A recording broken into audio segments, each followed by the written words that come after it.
चलो सो hi friends, मैं CM विपुल शाह आपका इस वीडियो में स्वागत करता हूं। आज का जो टॉपिक है वो है repo rate unchanged, RBI monetary policy pass या फेल।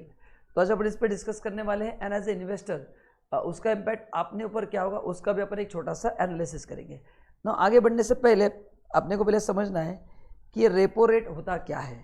तो इसका लॉन्ग फॉर्म है रीपर्चेसिंग ऑप्शन और repurchasing agreement. This is the actual long form of repo rate, correct ना।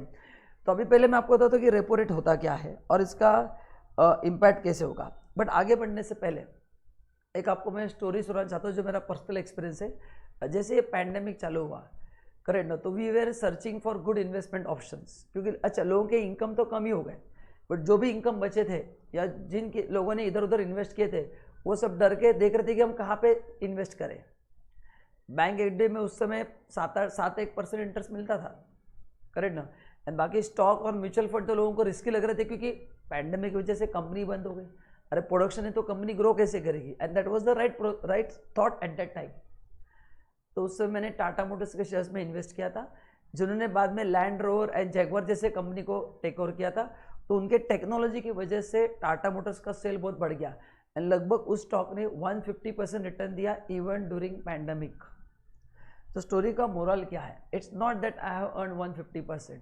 द मोरल इज कि अगर आपने भी स्मार्ट इन्वेस्ट किया तो आपको उससे ज़्यादा रिटर्न मिल सकते हैं। मार्केट में there are people who are earning lot of money in terms of percentage I am talking, correct ना। सो मेरा तो एक एग्जाम्पल था। तो आपको भी क्या करना है, स्मार्ट इन्वेस्टर बन के इन्वेस्ट करना है। अभी आप बोलेंगे हम स्मार्ट इन्वेस्टर कैसे बन सकते हैं सर, तो उसके लिए मैंने आपको एक नीचे लिंक दिया है, करेक्ट ना। वो लिंक को क्लिक करके you can open free demat account with angel broking, correct ना।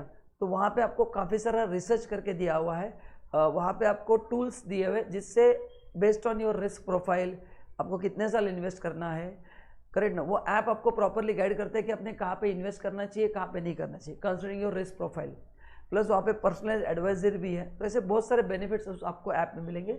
तो एक बार नीचे लिंक दिया है, उसको आप क्लिक करके फटाक से अकाउंट खोल दीजिए ताकि आपको प्रॉब्लम नहीं होगा या आप अच्छे से रिसर्च करके शेयर्स ले पाओगे, ठीक है। अभी बढ़ते हैं अपन मॉनेटरी पॉलिसी तरफ कि ये होता क्या है और इसका इम्पैक्ट कैसे होगा। नाउ पहले अपने को समझना है कि सर रेपो रेट और रिवर्स रेपो रेट होता क्या है। जिनको नहीं पता उनके लिए बता रहा हूँ। जैसे अपने को जब पैसे की ज़रूरत है तो अपन बैंक से लोन लेते हैं। वैसे बैंक को जब लोन की ज़रूरत होती है तो वो किससे लोन लेंगे, आरबीआई से लेंगे। मतलब बैंक को भी पैसा कम पड़ता है, यस बैंक को भी पैसा कम पड़ता है, so they take loan from RBI. तो आरबीआई जो रेट ऑफ इंटरेस्ट उनसे लेते हैं उसको बोलते हैं रेपो रेट। तो when banks take money from RBI they take some interest, so that is called as the repo rate. And उल्टा हो गया, मतलब सेंट्रल बैंक मतलब आरबीआई को पैसे की जरूरत है, ऐसा भी होता है, यस काफ़ी बार वो पर्पसफुली करते हैं। मैं आपको बताऊंगा कब करते हैं। इन्फ्लेशन को कंट्रोल करने के लिए किया जाता है। तो काफ़ी बार क्या होता है, आरबीआई को पैसे की जरूरत होती है, so they take money from the bank, so they take all the money from the bank. तो उसको बोलते हैं reverse repo rate. So that is the basic difference between repo rate and reverse repo rate. So जो bank को जरूरत है तो bank loan लेगी आरबीआई से, रेपो रेट। जब आरबीआई को जरूरत है, सेंट्रल बैंक को पैसे की जरूरत है, तो उल्टा होगा, उसको बोलते हैं रिवर्स रेपो रेट, ठीक है। तो ये मैंने यहाँ पे दिया है। अभी क्वेश्चन है, ये जो रेट है ये गवर्नमेंट ने स्टेबल रखे हैं, है ना। ये रेट इस बार चेंज नहीं किया, तो इसका इकोनॉमी में इम्पैक्ट क्या मैं आपको पहले बताता हूँ। इसका कनेक्शन डायरेक्टली इन्फ्लेशन से है। अभी इमेजिन सिचुएशन जहाँ पे मार्केट में लिक्विडिटी बहुत ज़्यादा है, मार्केट में लिक्विडिटी क्या है, बहुत ज़्यादा है। अभी लिक्विडिटी ज़्यादा है, इसका मतलब क्या है कि कुछ प्रोडक्ट खरीदने के लिए मेरे को ज़्यादा पैसा खर्च करना पड़ता है। So people are keeping more money in liquid form. जैसे इन्फ्लेशन जब बढ़ जाता है तो अपना इन्वेस्टमेंट करने का ताकत कम हो जाता है, बिकॉज वही चीज़ बाय करने के लिए मेरे को एक्स्ट्रा पैसा लगता है। सो पहले मेरे को 100 रुपये मिलता था तो मैं 20 रुपये इन्वेस्ट करता था, अभी मैं 10 रुपये ही कर रहा हूँ। So I am keeping more money in liquid form so that I can buy that commodity, है ना। तो उसको बोलते हैं इन्फ्लेशन। इसको क्या बोलते हैं, इन्फ्लेशन, जो मैंने यहाँ पे दिया है। तो अभी जब भी मार्केट में ज़्यादा पैसा हो जाता है तो बैंक क्या, तो आरबीआई क्या करती है इन्फ्लेशन को कम करने के लिए, they take away all the money from the bank. क्योंकि लोन कौन देता है, बैंक ही देता है। तो ये बैंक का पैसा पूरा ले लेती है ना। बैंक का पैसा पूरा लेगी तो बैंक को इंटरेस्ट मिलेगा, तो मार्केट से लिक्विडिटी क्या हो जाएगा, ऑटोमेटिक क्या हो जाएगा, कम हो जाएगा।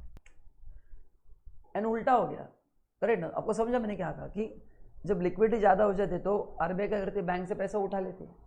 एंड बैंक उनको क्यों देगी, क्योंकि रिवर्स रेपो रेट बढ़ा देते हैं वो, तो बैंक को इंटरेस्ट ज़्यादा मिलेगा, करेक्ट। तो बैंक पूरा पैसा उनको देगी तो लिक्विडिटी खत्म हो जाती है, करेक्ट ना। तो उल्टा भी होता है। तो आरबीआई क्या करती है, by managing these two rates, repo rate and reverse repo rate, they manage the liquidity. वो चाहते हैं कि लिक्विडिटी ज़्यादा हो मार्केट में, तो they will reduce the rate. Repo rate क्या कर देंगे, वो कम कर देंगे, तो बैंक के पास ज़्यादा पैसा आएगा and bank will be able to give more loan. So by controlling this repo rate and reverse repo rate, RBI क्या करती है, इंडियन इकोनॉमी में जो लिक्विडिटी है उसका फ्लो कम ज़्यादा करती है, जितना रिक्वायर्ड उतना। जब उनको लगता है कि लिक्विडिटी ज़्यादा है, रेपो रेट बढ़ा देती है, तो फिर बैंक पैसा ज़्यादा आरबीआई को देंगे। लिक्विडिटी कम है तो आरबीआई रेट कम कर देगी ताकि बैंक बोरो करके आपको पैसा दे पाए, ताकि आप बिजनेस चला पाए, करेक्ट ना। So we want balance. तो ये यहाँ पे दिया। अभी इसका इम्पैक्ट क्या होगा अपने इकोनॉमी से, ये अपने को जानना है।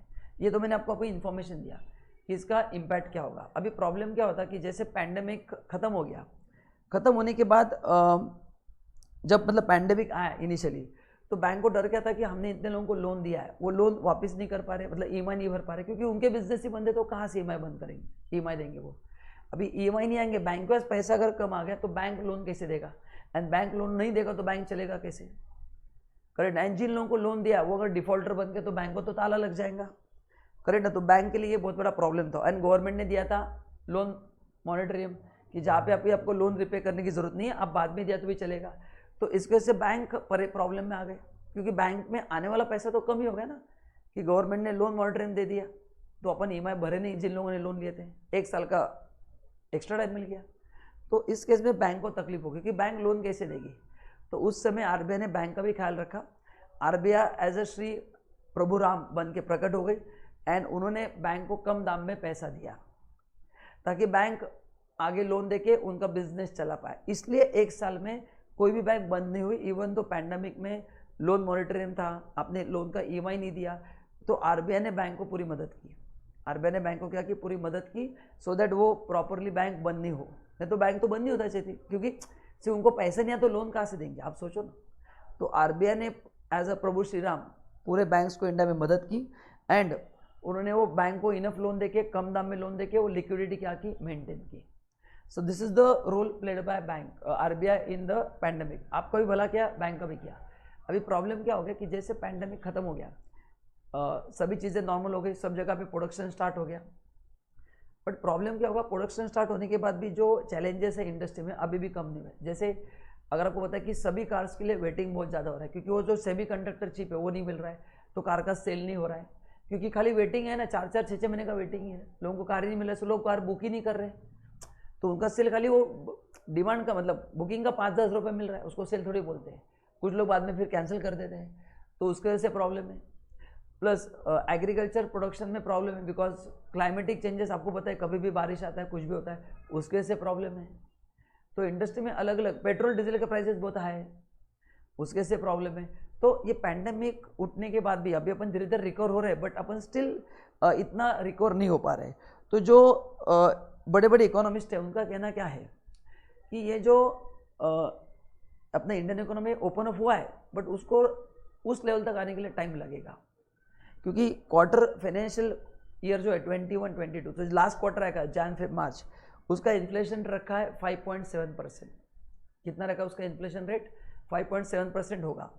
एंड इंडियन इकोनॉमी ग्रो कर रही है, बट वो स्लो रेट से ग्रो कर रही है, ठीक है ना। बैंक ने रेट ऑफ इंटरेस्ट भी कम कर दी है, तो भी मार्केट में रेट इतने, जैसे पेट्रोल डीजल पैंडेमिक के पहले से रेट उसका ज़्यादा है, तो आरबीआई ने मॉनेटरी पॉलिसी चेंज नहीं भी किया तो भी वो रेट्स कम, इतने कम नहीं हो रहे।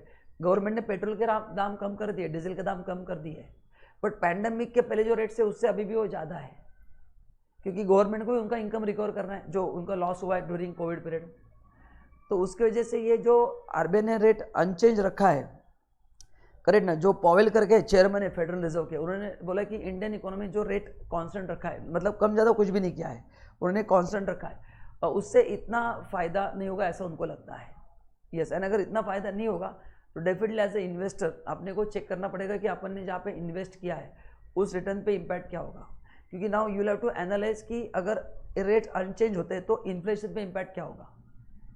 क्योंकि मैंने कहा कि इंडस्ट्री में अभी भी प्रॉब्लम है, पेट्रोल डीजल के प्राइस अभी भी ज़्यादा है, सेमीकंडक्टर का प्रॉब्लम कार में अभी भी है, एग्रीकल्चर कमोडिटी, फूड के प्राइसेस देखो कितने बढ़ गए, पैंडेमिक से भी ज़्यादा रेट्स अभी हो गए, तो सब जगह पे इन्फ्लेशन बहुत हाई रेट पे है, एंड इन्फ्लेशन को कम करने के लिए repo rate, reverse repo rate में चेंज करना पड़ेगा, बट आरबीआई ने वो नहीं किया है। तो उनका ऐसा मानना है कि ये इन्फ्लेशन इतना कंट्रोल नहीं होगा, एंड जब इन्फ्लेशन कंट्रोल नहीं होगा तो अगेन लिक्विडिटी का प्रॉब्लम आएगा, एंड फ्यूचर में बैंक को भी प्रॉब्लम आएगा, फिर अपने को भी एज ए इन्वेस्टर प्रॉब्लम आएगा, because we'll have less money for investment. तो ये सबका इम्पैक्ट अपने को जानना पड़ेगा। तो as a investor we need to analyse ये जो इन्फ्लेशन रेट अभी रेपो रेट अगर चेंज नहीं होते तो इन्फ्लेशन रेट क्या होता है Q4 में, उसके हिसाब से डेफिनेटली अपने इन्वेस्टमेंट पे भी उसका इम्पैक्ट आने वाला है। तो आगे आने वाले वीडियो में मैं इसका क्या इम्पैक्ट आएगा आपको बताऊंगा। अभी मैंने जस्ट बता दिया कि ये इसका इम्पैक्ट क्या होगा, कि ये रेपो रेट अनचेंज होने से मेरे पे क्या इम्पैक्ट होगा, इन्फ्लेशन पे इम्पैक्ट होगा, एंड जब इन्फ्लेशन में इम्पैक्ट होगा तो मेरी जेब पे भी जरूर इम्पैक्ट होगा, करेक्ट ना, एंड मेरी जेब पे इम्पैक्ट होगा तो मेरे रिटर्न्स भी अफेक्ट होंगे। सो इनडायरेक्टली आपके रिटर्न्स में भी ये हिट करेगा। कैसे करेगा, डिपेंड्स, ये इन्फ्लेशन कितना ग्रो होता है, कितना कम होता है, उसके ऊपर पूरा है, ठीक है। So let's wait for the next video. जैसे मेरे पास नया डेटा आ जाता है, जैसे मेरा रिसर्च इस पर चल रहा है, जैसे मेरे को कुछ गुड इन्फॉर्मेशन मेरे पास आती है, मैं आपके साथ डेफिनेटली शेयर करूँगा। सो अगर आपको ये इन्फॉर्मेशन पसंद आई है तो डेफिनेटली मेरे वीडियो को सब्सक्राइब कीजिए, चैनल को आप लाइक कर सकते हैं, एंड अगले वीडियो तक वेट कीजिए। Thank you so much, bye bye.